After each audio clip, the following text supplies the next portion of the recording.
Hello guys, welcome back sa ating channel. Ngayon po ay gumawa tayo ng vlog. Iba-vlog po natin ngayon ang pera dito sa Israel. Kung ano po mga itsura, yung mga papel at coins dito sa Israel na ginagamit nila.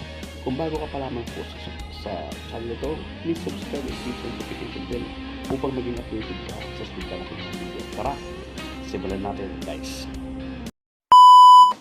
Ito po yung pinakamababang pera dito sa Israel, 10 cents po siya or 10 centimos.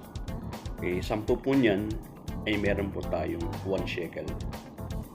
Kailangan ay 10. Yan po yung likod niya, yan po yung itsura po ng 10 centavos dito sa Israel. Okay, pangalawa naman po, ito naman po yung half. So meron po silang 1/2 shekel. Okay, so katumbas po niyan ay 5 centavos. Okay. So yan po yung harap at likod po niya. So meron po siyang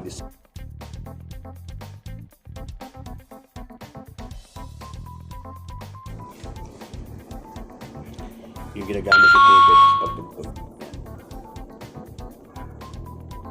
So ito naman po yung 1 shekel. So maliit po siya, compare mo siya sa 10 centavos tsaka 1/2. So yung kanina po ay 1/2. May kalahati po nun, may nakalagay pong 1/2. Ito naman po yung 1 shekel. So sa Pilipinas po ang conversion po niya depende sa palitan. Siya po ay nagkakalaga po ng 15 pesos. So minsan kasi pumapalo siya ng 15 point something. So depende po sa palitan. Yan po yung kanya pong likod. So na 1 shekel. Maliit lang po siya. Kung dyan sa Pilipinas po ay para talaga centavos lang siya. Pero 1 shekel po siya. Ito naman po yung 2 centavos po. O, 2 shekel. Sorry. Ayan. So, 2 shekel. Ito naman po yung likod po ng 2 shekel.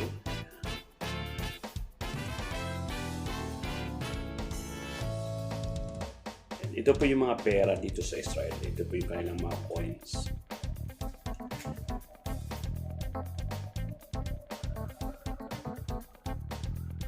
So ito naman po yung 5 shekel. So meron silang 5 shekel. So pag meron kang 5 shekel, medyo malaki-laki na po yan. Kung ang palitan po ay 15 pesos, so meron kang 75 pesos na yan sa Pilipinas. Hindi mo ganyan. So dito po kasi sa Israel, napakamahal po ng bilihin. So parang kung hindi mo siya ko-convert, talagang parang aliit. 10 shekel. Pero kapag kinonvert mo siya, napakalaki po. Imagine mo 10 shekel, 150 na po yan.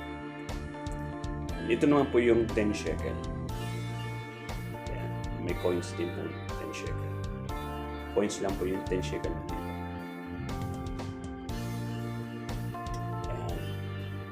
So, katumbas po niyan ay 150 pesos po sa Pilipinas. Kung may palitan po doon, o may depende sa palitan po. And ito naman po yung likod po niya ng 10 shekel.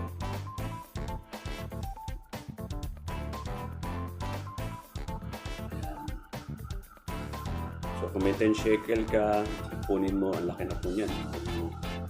Iipunin mo dito, tapos pag uwi mo ng Pilipinas ay papalitan mo, napakalaki.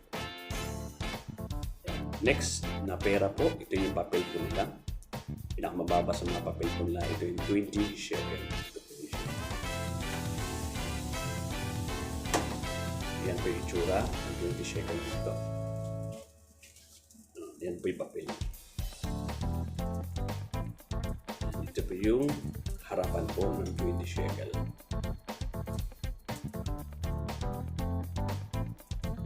Kung may nakasulat, kaya hindi natin maintindihan kasi Israel yung ulat.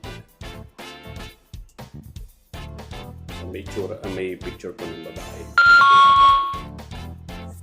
Yan po yung 20 shekel. Kaya kapag kayo po ay nakapulot o nakakita dito sa Pilipinas ng ganitong itsura ng pera, so Israel po yan.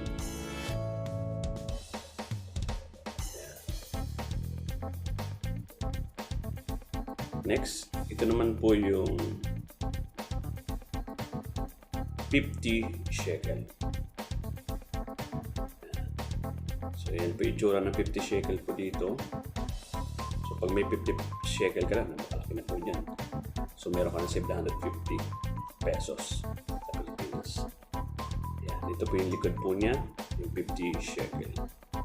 Dito po kasi sa Israel, mababa po yung pinakamataas nilang pera. Okay? Hanggang 200 lamang po yung pera po dito. Hindi katulad sa Pilipinas, di ba, umabot tayo ng 1,000.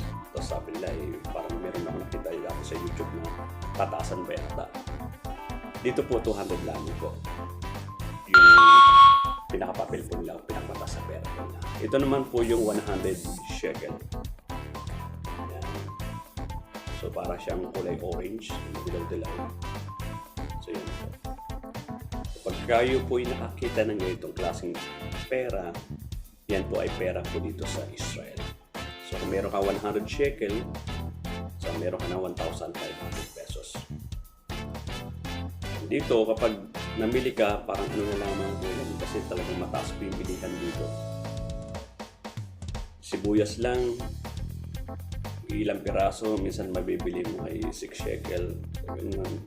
Yung bigas nga dito so isang 10 shekel na mahigit 1 kilo. So 150. Ganun ka tumbas. Ito yung pinakamataas po lang pera dito, 200 shekel.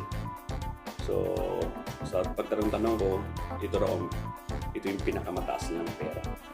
Yan lang po yung mga perang umiikot po dito sa Israel.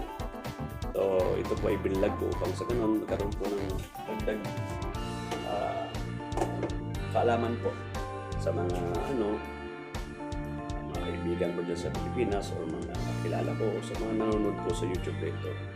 So at least dagdag knowledge po. Kapag nakakita ka ng ganitong pera, ito po ay mga pera po dito sa Israel. So kung papansinin po natin, maliit po yung 20, so palaki po siya. 20, 50, 100, tsaka 200. So meron lamang po silang 4 na papel na umiikot lamang po dito. Okay, na ginagamit pong pera po nila. So pinakamataas po ay 200 shekel.